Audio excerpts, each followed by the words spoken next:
Hello everyone, कैसे हैं आप सब लोग। आज आप सभी को हैप्पी इंडिपेंडेंस डे। आज का मेरा वीडियो उन लोगों को बिल्कुल अच्छा नहीं लगेगा जो अपने बच्चों की परवरिश में इंडिया के लिए तो बहुत बुरा बोलते हैं और उन्हें इंडिया के बाहर सेटल होने की सलाह देते हैं। उन लोगों को भी बिल्कुल अच्छा नहीं लगेगा जिन्हें इंग्लिश बोलना तो आ गया, जो ऑन पेपर बहुत हाईली एजुकेटेड हैं लेकिन उन्हें अपने देश की संस्कृति के बारे में ज़ीरो नॉलेज है। आज मेरा वीडियो उनके लिए भी नहीं है जो अपने स्टेट या अपनी डिस्ट्रिक्ट या अपने बोलने वाली भाषा पे सिर्फ गर्व करते हैं। आज सिर्फ मैं देश की बात करूँगी। आज मेरा मैसेज सिर्फ इतना है कि हमारी कंट्री को इंडियंस की ज़रूरत है।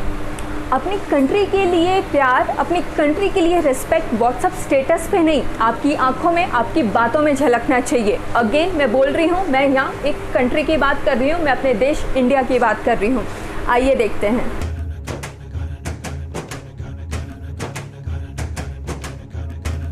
इंडिया एक सबसे पावरफुल और इन्फ्लुएंशियल कंट्री हुआ करता था और है। क्या आप जानते हैं कि पूरे वर्ल्ड में सबसे पहले डायमंड्स इंडिया में मिले थे 13th सेंचुरी में, उसके बाद ब्राज़ील में मिले 18th सेंचुरी में। हमारे यहाँ का सबसे कीमती और सबसे ब्यूटीफुल डायमंड कोहिनूर, जो बाद में क्वीन विक्टोरिया के पास चला गया, या कह लेना चाहिए कि उन्होंने छीन लिया हमसे। पूरे वर्ल्ड की सबसे लार्जेस्ट गैदरिंग इंडिया में होती है, जिसे आप स्पेस से भी देख सकते हैं। इसे कहते हैं कुंभ मेला। सबसे पुराना सिविलाइजेशन है इंडस वैली सिविलाइजेशन और एंशिएंट इंडियन सिविलाइजेशन।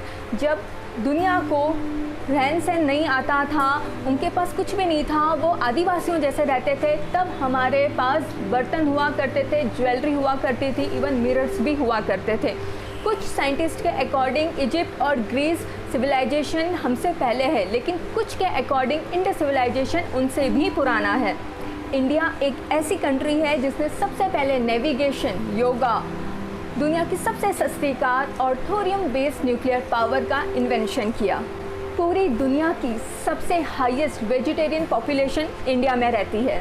शैम्पू, क्या आप जानते हैं कि पूरी दुनिया को किसने बताया कि शैम्पू नाम की भी कोई चीज़ होती है? वो हमारे इंडियंस थे। 16th सेंचुरी में जब एक यूरोपियन ट्रेडर बिजनेस के काम से इंडिया आया हुआ था, तब उसने देखा कि कुछ इंडियंस आयुर्वेद के से रिलेटेड चीज़ें जैसे आंवला, रीठा, शिकाकाई, मेहंदी, फ्रूट पल्प से अपने बालों को क्लीन करते हैं, और उनके पास ऐसी बहुत सारी चीज़ें थी जिससे आपकी स्किन भी अच्छी रहती है। जब ये सारे इंग्रेडिएंट्स वो लेके वापस अपने यूरोप गया, तब उसने वहाँ पर इन सब की मार्केटिंग की, एडवर्टाइज़ किया।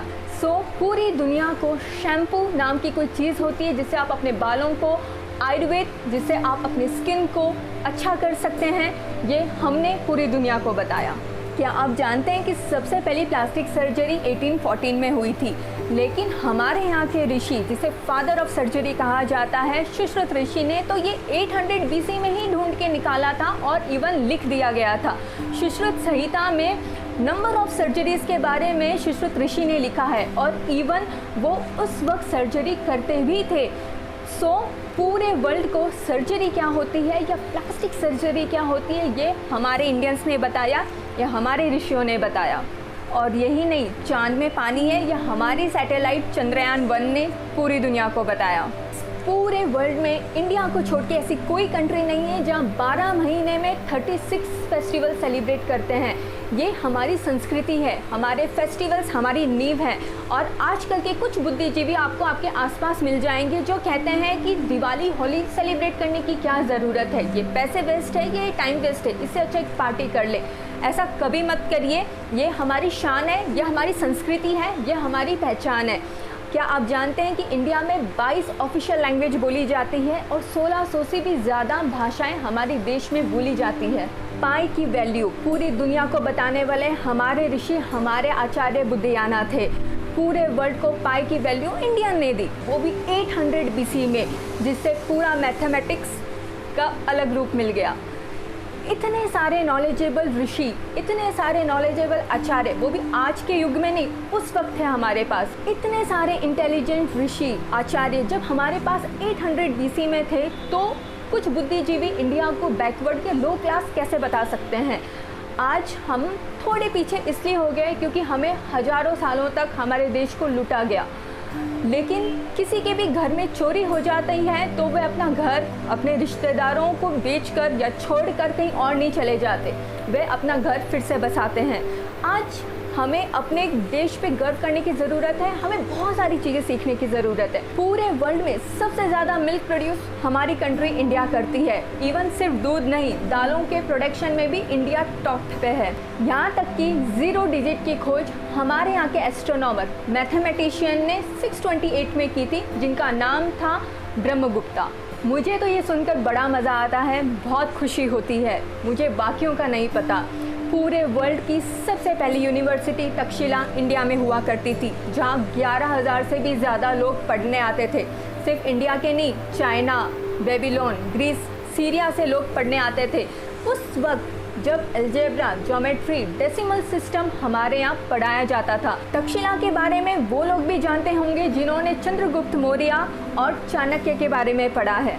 आज हम सिर्फ कुछ लोगों के बारे में बात कर सकते हैं, लेकिन इंडिया में ऐसे बहुत सारे ऋषि आचार्य हुए हैं जिन्होंने इंडिया को नहीं, पूरे वर्ल्ड को सब कुछ दिया है। ऋषि भास्कराचार्य भी एस्ट्रोनॉमर और मैथमेटिक्स के बहुत ज्ञानी थे, जिन्होंने उस ज़माने में ज्योमेट्री और अलजेब्रा जैसी चीज़ों की खोज की थी और दुनिया को बताया था। आज मेरा वीडियो बनाने के पीछे सिर्फ एक मैसेज है जो मुझे आप सबको देना है कि आप अपने घर के बच्चों की परवरिश में इंडिया को भी इंक्लूड करें। बहुत सारे लोग ऐसे हैं जो अपने स्टेट, अपने डिस्ट्रिक्ट की इतनी वाहवाही करते हैं बच्चों के सामने और दूसरे स्टेट, दूसरों डिस्ट्रिक्ट की उतनी ही बुराई करते हैं। वो ये भूल जाते हैं कि आप एक ही घर में आपस में लोगों को लड़ा रहे हैं, जो बहुत बुरी है। और आप सब मेरी इस बात पे एग्री करेंगे। हमारे देश को जितना मुगल्स और ब्रिटिशों ने लूटा है, उससे ज़्यादा हमारे ही देश में कास्टिज़म ने लूटा है। आज मैं इंडिया के बारे में बात करना चाहती हूँ। आज मैं चाहती हूँ कि देश का या कंट्री का हर एक बच्चे की आंखों में, बातों में देशभक्ति होनी चाहिए, व्हाट्सएप के स्टेटस में नहीं। जीना यहाँ, मरना यहाँ, इसके सिवा जाना कहाँ। जय हिंद, अपना ख्याल रखिए and happy independence day to all of you.